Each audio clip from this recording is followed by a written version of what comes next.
ಪ್ರಶಾಂತಿನ add ಮಾಡೋದಕ್ಕೆ ಬಯಸ್ತಾರೆ. S Prashant. Ajit, ನಾನು ಈ ಒಂದು 3-4 ದಿನ ಉತ್ತರ ಕನ್ನಡ ಧಾರವಾಡ ಓಡಾಡ್ತಾ ಇದ್ದೆ. ಇಬ್ರು ನೀವು ಇದ್ರಿ.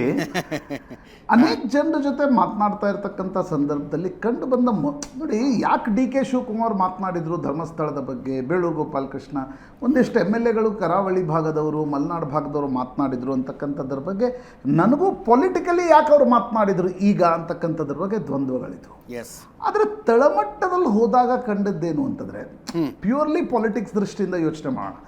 Let's keep the merits of the case ಅದೆಲ್ಲ ಸ್ವಲ್ಪ ಪಕ್ಕದಲ್ಲಿಡೋಣ. ಓಕೆ, ಕಾಂಗ್ರೆಸ್ ಮಾತನಾಡಿದ್ದು ಯಾಕಂತಂದರೆ, ಯಾವುದೇ ಕಾರಣಕ್ಕೂ ಇದು ಧರ್ಮಸ್ಥಳ ಮತ್ತು ಧರ್ಮಸ್ಥಳದ ಹೆಗ್ಗಡೆ ಮತ್ತು ಇತರರು ಅನ್ನೋದು ಬಿಜೆಪಿ ವರ್ಸಸ್ ಕಾಂಗ್ರೆಸ್ ಮಾಡ್ಲಿಕ್ಕೆ ಕಾಂಗ್ರೆಸ್ ಬಿಟ್ಟಿಲ್ಲ. ಹೌದು ಹೌದು, ಮೊದಲ ಬಾರಿ ಕಾಂಗ್ರೆಸ್ ಆ ಜಾಣತನವನ್ನು ಕರ್ನಾಟಕದಲ್ಲಿ ತೋರಿಸಿದೆ. ಹೌದು, ನೀವು 16, 17, 18ರಲ್ಲಿ ನಿಮಗೆ ನೆನಪಿದ್ರೆ ಪ್ರಶಾಂತ್, ಶಾಸಕಾಂಗ ಪಕ್ಷದ ಸಭೆ ಆದಾಗ ಕಾಂಗ್ರೆಸ್ಸಿನ ಕೆಲವು ಶಾಸಕರು ಹೇಳಿದ್ರಂತೆ ಡಿ ಕೆ ಶಿವಕುಮಾರ್ ಅವರು ಮಾತಾಡಿದ್ದಕ್ಕೆ ಬ್ಯಾಲೆನ್ಸ್ ಆಯಿತು ಅಂತ. ಹಾಂ, ಶಾಸಕಾಂಗ ಪಕ್ಷದ ಸಭೆಯಲ್ಲೂ ಕೂಡ ಅನೇಕ ಶಾಸಕರು ಈ ವಿಷಯವನ್ನು ಎತ್ತಿ, ಇಲ್ಲ ನಮ್ಗೆ ಕಷ್ಟ ಆಗತ್ತೆ, ನಾಳೆ ಬಿಜೆಪಿ ಇದನ್ನು ಹಿಂದುತ್ವ ವಿಷಯ ಮಾಡ್ಕೊಂಡು ತೆಗೆದುಕೊಂಡು ಹೋಗ್ಬಿಡುತ್ತೆ, ಮಲೆನಾಡು ಕರಾವಳಿ ಭಾಗದಲ್ಲಿ ದಯವಿಟ್ಟು ಈ ವಿಷಯವನ್ನು ಬಿಜೆಪಿಗೆ ಸಹಾಯ ಮಾಡುವಂತೆ ರೂಪಿಸಬಾರದು ಅಂತಕ್ಕಂಥದ್ದು ಶಾಸಕಾಂಗ ಪಕ್ಷದ ಸಭೆಯಲ್ಲಿ ಅನೇಕ ಶಾಸಕರು ಹೇಳಿದರು.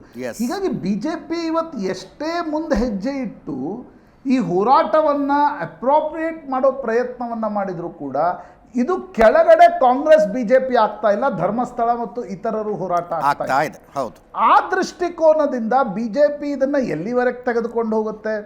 ಸರಿ, ಫ್ಲೋ ನೋಡಿ, ಹಿಂದುತ್ವದ ಎಲ್ಲ ವಿಷಯ ನಮ್ಮ ಒಂದು ರೀತಿಯಾಗಿರ್ತಕ್ಕಂಥ ಪೇಟೆಂಟ್ ಅನ್ನುವ ರೀತಿಯಲ್ಲಿ ಕರ್ನಾಟಕದ ಬಿಜೆಪಿ ನೋಡ್ತಾ ಇತ್ತು 13ರಿಂದ 18ರವರೆಗೆ.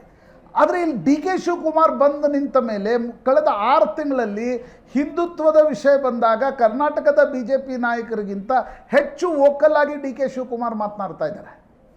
Cadre may not disturb, but ಕೆಳಗಿನ ವೋಟರ್ ಮನಸ್ಸಿನಲ್ಲಿ ಏನಿದೆ ಅಂತಕ್ಕಂಥದ್ದು ನೋಡಿದಾಗ ಧರ್ಮಸ್ಥಳದ ವಿಷಯವನ್ನು ಡಿ ಕೆ ಶಿವಕುಮಾರ್ ಸದನದಲ್ಲಿ ಮಾತನಾಡಿ ಜಾಣತನದಿಂದ ಅದು ಕಾಂಗ್ರೆಸ್ ವರ್ಸಸ್ ಬಿಜೆಪಿ ಆಗದಂತೆ ನೋಡ್ಕೊಂಡಿದ್ದಾರೆ.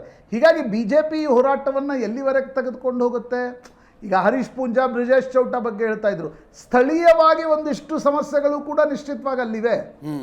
ಸೌಜನ್ಯ ಪ್ರಕರಣ ಬೇರೆ, ಬೇರೆ ಪ್ರಕರಣ ಬೇರೆ ಅಂತಕ್ಕಂಥ ನೋಡುವ ಒಂದಿಷ್ಟು ಜನ ಕೂಡ ಇದ್ದಾರೆ. ಪ್ರಾಯಶಃ ಸುಜಾತಾ ಭಟ್ ಪ್ರಕರಣದ ಸುವರ್ಣ ನ್ಯೂಸ್ ಅದನ್ನು ಎಕ್ಸ್ಪೋಸ್ ಮಾಡಿದ ನಂತರ ಇಡೀ ಒಂದು ಒಪಿನಿಯನ್ ಏನಿತ್ತು ಅದು ಪೂರ್ತಿಯಾಗಿ ಚೇಂಜ್ ಆಯಿತು. ಆ ಕಾರಣದಿಂದ ನಾವು ಬಿಜೆಪಿಯ ಈ ಧರ್ಮಸ್ಥಳ ಯಾತ್ರೆ, JDS ನಿಖಿಲ್ ಕುಮಾರಸ್ವಾಮಿ ನಿನ್ನೆ ಚಲೋ ಧರ್ಮಸ್ಥಳವನ್ನು ನೋಡ್ತಾ ಇದ್ದೀವಿ. ಬಟ್ ಪೊಲಿಟಿಕಲಿ ಒಂದು ರಾಜಕೀಯ ಪಕ್ಷಕ್ಕೆ ಇದು ತುಂಬ ಹೆಲ್ಪ್ ಆಗತ್ತಾ? Let's see. ಈಗಲೇ ಹೇಳೋದು ಕಷ್ಟ ಅಂತ ಅನ್ಸುತ್ತೆ ನನಗೆ. Yes, right right. Thank you Ravi, ನಿಮ್ಮ ಎಲ್ಲ ಮಾಹಿತಿಗೆ.